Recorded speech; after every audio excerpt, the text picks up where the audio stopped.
नमस्कार दोस्तों, आप देख रहे हैं इन्फॉर्मेटिव हिंदुस्तान। अमेरिका की नेवी एक नया जेट ट्रेनर ढूंढ रहा है और इसी रेस में इंडिया का नेवल एलसीए ट्रेनर का नाम भी डिस्कस हो रहा है। तो क्या सच में भारत का Tejas based navy trainer US navy की रिक्वायरमेंट को पूरा कर सकता है? और क्या इंडियन एयरक्राफ्ट एक दिन अमेरिकन नेवी के पायलट को ट्रेन कर सकता है? आज के वीडियो में हम जानेंगे यूजेटीएस यानी undergraduate jet training programme है क्या, यूएस नेवी को नया ट्रेनर क्यों चाहिए, इंडिया का एलसीए नेवी ट्रेनर कितना पावरफुल है और क्या इसके पास अमेरिका के कॉन्ट्रैक्ट को जीतने का कोई रियल चांस है। वीडियो को एंड तक जरूर देखिए क्योंकि आखिर में हम बताएंगे कि इंडिया के लिए ये एक गोल्डन अपॉर्चुनिटी है या फिर सिर्फ एक थ्योरी। अमेरिकन नेवी ने यूजेटीएस यानी undergraduate jet training system के तहत नए जेट ट्रेनर की तलाश औपचारिक रूप से शुरू कर दी है। 26 मार्च 2026 को रिक्वेस्ट फॉर प्रपोजल जारी किया गया। इस प्रोग्राम का मकसद पुराने ट्रेनिंग एयरक्राफ्ट को रिप्लेस करना है और नेवी व मरीन कोर्प्स के पायलट को मॉडर्न कॉम्बैट एविएशन के लिए तैयार करने के तरीके को पूरी तरह से बदलना है। प्रपोजल जमा करने की आखिरी तारीख 29 जून 2026 है। इस कंपटीशन पर पूरी दुनिया की नजर रहेगी और इसी के साथ सवाल उठ रहा है कि क्या भारत का नेवल एलसीए ट्रेनर इसकी रिक्वायरमेंट को पूरी कर सकता है। यूजेटीएस प्रोग्राम नेवल पायलट ट्रेनिंग की सोच में बड़ा बदलाव दिखाता है। अब सिर्फ एयरक्राफ्ट की परफॉर्मेंस पर ही ध्यान नहीं दिया जा रहा, बल्कि नेवी एक पूरी इंटीग्रेटेड ट्रेनिंग इकोसिस्टम चाहती है। इसमें advance jet trainer, ground based simulator, digital learning environment और कॉन्ट्रैक्ट सपोर्टेड लॉजिस्टिक्स सब शामिल होंगे। इसका उद्देश्य पायलट ट्रेनिंग को फिफ्थ जनरेशन और फ्यूचर कैरियर बेस्ड एयरक्राफ्ट की जरूरतों के हिसाब से बनाना है, क्योंकि ऐसे aircraft sensor fusion, network centric warfare और एडवांस एवियोनिक्स पर काफी निर्भर होते हैं। इस टेंडर के तहत चुने गए सोल्यूशन में नए ट्रेनर एयरक्राफ्ट का इंजीनियरिंग, मैन्युफैक्चरिंग और डेवलपमेंट शामिल होगा। इसके बाद लो रेट इनिशियल प्रोडक्शन शुरू किया जाएगा। एयरक्राफ्ट के अलावा कॉन्ट्रैक्ट में सिमुलेटर, ट्रेनिंग डिवाइसेस और इंटरिम कॉन्ट्रैक्ट लॉजिस्टिक्स सपोर्ट भी शामिल होगा, ताकि शुरुआती डेवलपमेंट के दौरान ऑपरेशनल कंटिन्यूटी बनी रहे।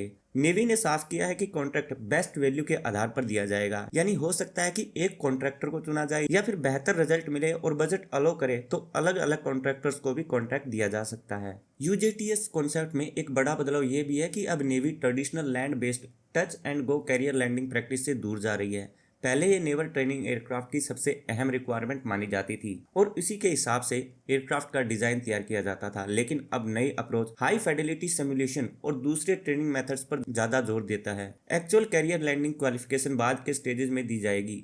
इसमें ट्रेनर एयरक्राफ्ट में कैरियर लैंडिंग जैसी खास कैपेबिलिटीज की जरूरत कम हो गई है, जबकि इंटीग्रेटेड ट्रेनिंग सिस्टम की अहमियत बढ़ गई है।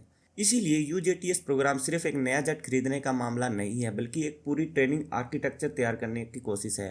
एयरक्राफ्ट का काम होगा स्टूडेंट पायलट को जेट हैंडलिंग और एडवांस फ्लाइट कंट्रोल से परिचित कराना, जबकि सिमुलेटर कॉम्प्लेक्स मिशन सिनेरियो को रेप्लिकेट करेंगे, जिससे पायलट बार बार ट्रेनिंग ले सकेंगे, कम खर्च और कम रिस्क के साथ।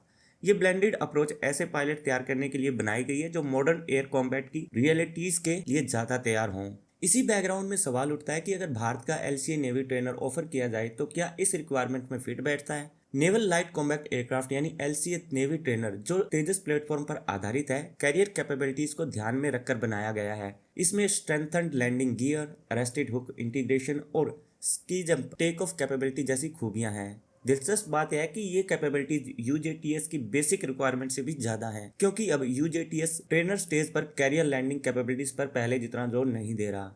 परफॉर्मेंस के लिहाज से देखा जाए तो एलसीए नेवी ट्रेनर में modern glass cockpit, fly by wire control और एडवांस एवियोनिक्स कैपेबिलिटीज मौजूद हैं। ये सभी चीजें यूएस नेवी के उस फोकस में मेल खाती हैं जिसमें फ्यूचर जनरेशन एयरक्राफ्ट के लिए पायलट को तैयार करना शामिल है।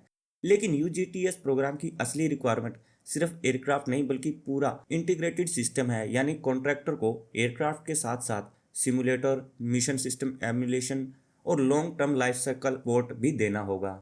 यही सिलेक्शन का सबसे बड़ा फैक्टर बन सकता है।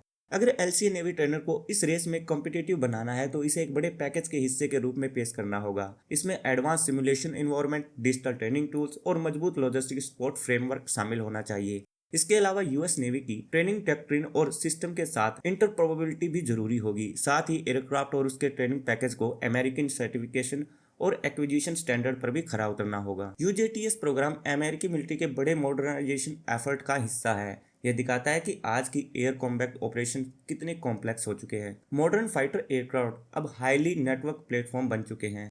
इसलिए पायलट ट्रेनिंग को भी रियल वर्ल्ड कॉम्बैट इन्वायरमेंट का ज्यादा एक्यूरेटली रिप्लिकेट करना होगा। इसमें sensor management, multi domain operation और प्रेशर में तेज डिसीजन मेकिंग जैसे स्किल शामिल होंगी। तो दोस्तों, आपके हिसाब से क्या लगता है कि क्या इंडिया का LCA navy trainer US navy के यूजेटीएस प्रोग्राम के लिए परफेक्ट चॉइस बन सकता है, या फिर अमेरिका अपनी ही किसी डोमेस्टिक कंपनी को चूज करेगा? अपनी राय कमेंट सेक्शन में हमें जरूर बताएं। अगर आपको वीडियो पसंद आया है तो लाइक करें, शेयर करें और हमारे चैनल इन्फॉर्मेटिव हिंदुस्तान को सब्सक्राइब करना बिल्कुल मत भूलिए। मैं मिलता हूं आपसे नेक्स्ट वीडियो में, तब तक के लिए जय हिंद।